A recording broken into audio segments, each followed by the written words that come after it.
Let's deal with the elephant in the room so you and I can continue on our friendship. Okay. There are many people who feel like Argentina and Lionel Messi are the darlings of FIFA, and Infantino does everything in his power to make sure that they have both an easy path in the tournament and an easy path in games. So let's start with the games argument first, right? A lot of people are complaining that Argentina has an easy journey to the final, which shows the bias that FIFA has. I try to disagree. I disagree because Argentina... You disagree because you love Messi? No, I disagree because of facts. So Argentina... So when you look at the facts, Argentina actually was supposed to play either Spain or Uruguay in the next round. Yeah. But then Uruguay bottled it and Cape Verde came second. Oh yeah, that's true. Argentina wasn't supposed to play Cape Verde. That's true. So the way FIFA makes these draws is the top teams, the blockbuster box office games should always be in the latter rounds. Right. But then what happens is the big teams, because soccer is not scripted, the big teams normally mess up. So England fails to beat Ghana. Yeah. Spain fails to beat Cape Verde. Yeah. The Netherlands fails Uruguay to beat gets knocked Japan. out. Uruguay gets knocked out. And that's how you mess up. Argentina, on the other hand, they take care of business. So if Argentina had failed to beat Jordan, maybe now they would have ended up on the other side. Yeah.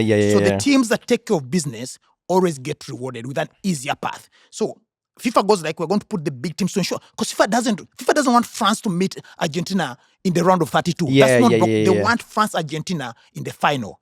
But football is not scripted. One of the two teams messes up, ends up on the other side of the bracket. Now you have one side of the bracket very stacked because England didn't do their job, Netherlands didn't do their job, Spain didn't do their job. Spain didn't do their... Yeah. That's true. If Portugal beats... Colombia or Congo? Not even Colombia, Congo. Yeah. Because Colombia was a bit of a tight game. If they beat Congo, the way they beat Uzbekistan, now Portugal is on the easiest part of the draw. So that's the way it works. And now when you talk about Messi, for me, I'm going to sound biased saying this, but actually, if anything... As opposed to how you always sound. Yes. FIFA favors Ronaldo. It sounds crazy, but FIFA... Wow. So let's talk about the red card, right? The red card was contentious, was it not? But coming to the World Cup, there was one player who had a red card. Ronaldo got a red card in one of their last qualifiers. Oh, yeah, you're right. Elbowing, yes, an Ireland player. Oh, yeah, you're right. He was supposed to have an automatic 3-match ban. Yes. But what did FIFA do? What did Infantino do? Infantino went like, we can't miss Ronaldo for the World Cup. I forgot about that. So he gave him one match and then he suspended the other two. That's the first time. You're right, actually. Yes. We've never had a suspended sentence in football. That's never happened before. Cristiano Ronaldo is the first recipient of a suspended sentence. And then guess on a red card. The one game he missed against what team? Armenia. And so he came to because FIFA went like, we can't lose Ronaldo for the first 2 games. You're not wrong, actually. Oh, that's a good argument. Imagine if Messi had received that preferential treatment. I'll go back to I'll take you years back, 2013. The Ballon d'Or, because sometimes people go like, oh, Messi is favored for the Ballon d'Or.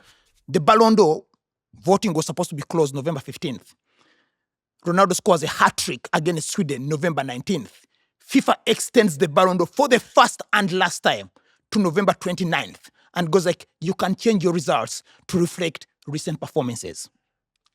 There's been a pattern upon pattern of FIFA favoring Ronaldo, but Ronaldo fans always go like, no, FIFA favors Messi. So for me, Argentina takes care of business. If other teams took care of business, a big team like maybe Portugal or England are supposed to get 9 points out of 9.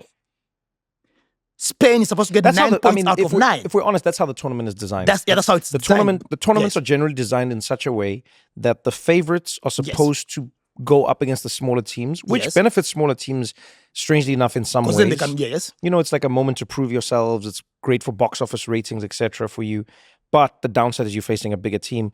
But when the teams don't perform... When Vozinha does what Vozinha did against Spain... Man, now Spain can I tell you, Cape Verde has won the World Cup. Because let me show you the scenarios here. Cape Verde has won the World Cup.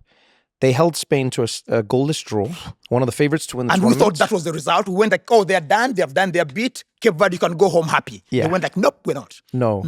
They went through in their next game, did the same thing. Third game, they have a goal difference of 0 going through, which is pretty impressive for World Cup opening rounds. And then now they're going to play Argentina in the round of 32. Which is a win-win for them. That's why I'm saying it's a win. Because if Argentina beats them, the players and the country walk away going, well, Heroes will the only team that could beat us It took Messi. It took Messi to end our run. You've won.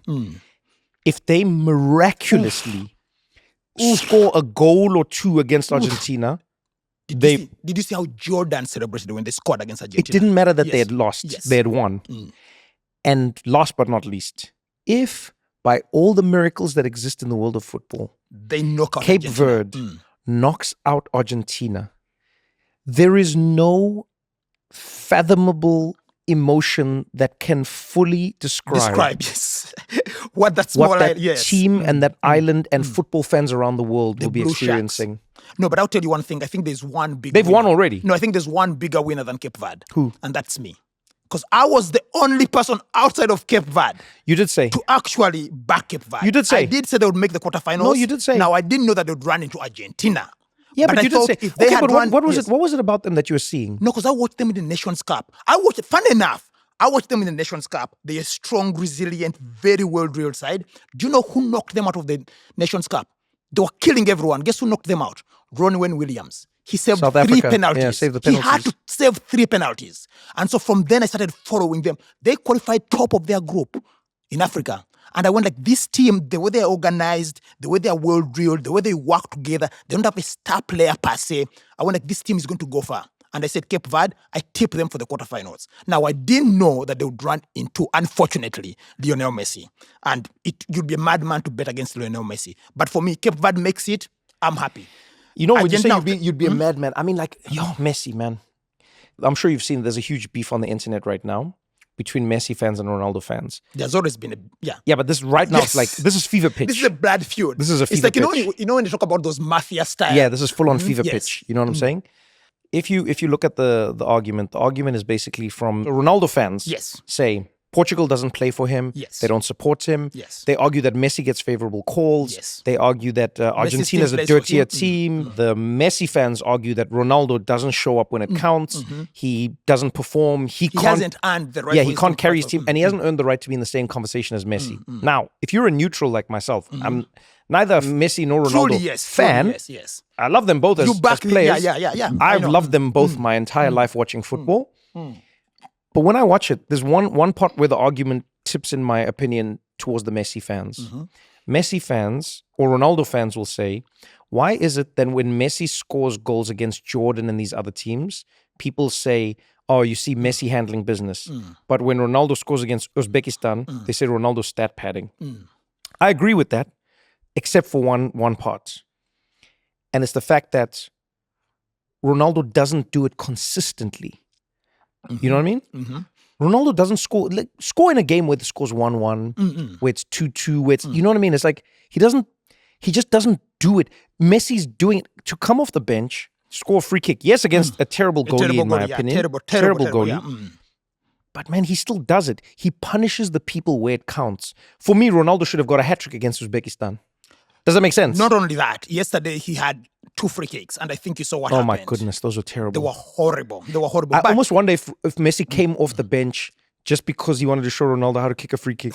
Okay, why? Because Messi wasn't supposed to play that game. No, he wasn't. And for me, that's the most frustrating thing about being a Messi fan. Messi doesn't care about personal stats. He doesn't care about individual records. You think that's true? Really doesn't. What do you base that on? I'll tell you. So I've watched Messi give away penalties when he's on a hat-trick. I've watched Messi score 2 goals and just start giving assists. Messi does that so often, we call him Braceman.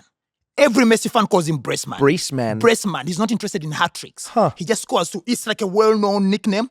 And the thing is, so yesterday Ronaldo played 90 minutes. Yeah. Because Ronaldo is obsessed with the 1,000 goal. He wants to score 1,000 goals. How many does he have right now? He has like 950, 960. So he's 40 goals away. Messi yesterday against Jordan, the weakest team in the group, if he wanted to start bad, or if he cared about extending his record, he would have played the whole game. He didn't. He wasn't interested. Messi doesn't care. So now, I'll say this. First of all, Ronaldo fans, viewer discretion, please. Warning. Just look away. Look away now. Sensitive Ronaldo fans, look away. It's going to be brutal. It's going to be brutal because I'm going to... What do the kids say? I'm going to brutally mug your fake god with stats and truth nukes. So here's what happens. I think, personally, Ronaldo fans are Ronaldo fans. Yeah. They're not football fans. Messi fans are football fans first. Wait, Ronaldo fans Are Ronaldo fans first, and football fans second. Messi fans are football fans first, and Messi fans second. Yes, and I will explain why. So when Ronaldo scored against Uzbekistan, what did I say? I said this is the worst result that could have happened to Portugal. You said it as well. Can I just say, by the way, anyone who has watched this podcast, listened to this podcast, watched clips of it, I don't know about you, my mentions were a mess.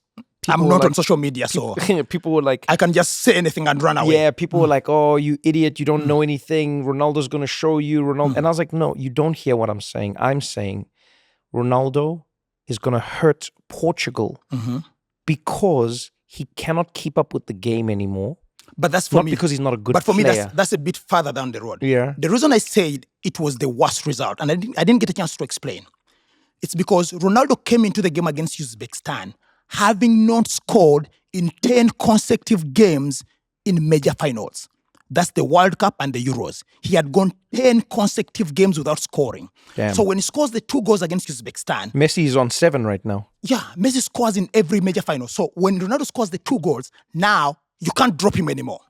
Because his fans will go like, but he has silenced his critics. Ronaldo yells into the camera, I'm back. But he was never present. And the reason I say that is because every major final Ronaldo has played, he has played 6 World Cup finals. He has played 6 European championships. Yeah. Ronaldo scored 0 goals in the knockout rounds in the World Cup. I have as many goals in the knockout rounds of a World Cup as Ronaldo, despite the fact that Ronaldo has played 6 more World Cups. Oh, man. What a controversial statement, Joe. In the Euros, Ronaldo has played 6 Euros. He has scored 3 knockout goals. That's a reason. Ronaldo has played 25 World Cup matches. Do you know how many matches he has gone scoreless? 18. This is supposed to be... I mean, but then if we're looking at those numbers, that means that Ronaldo's actually overperforming in this World Cup already. He has. Because Ronaldo's goals average is like 1 point something. 1.3. Yeah. The 2 goals against Uzbekistan, he's already overperformed. So he's getting better as a player. No. So he's getting better then. So he has reached the peak. He can't score anymore. And remember, as I'm saying, he has never scored a knockout goal in the World Cup. Oh, man, that's funny. We are now in the knockout rounds. Is he going to start scoring now? No. This episode is proudly sponsored by Mazda, Consumer Reports' safest new car brand. Mazda stands for more of what matters most to you. Visit MazdaUSA.com to learn more.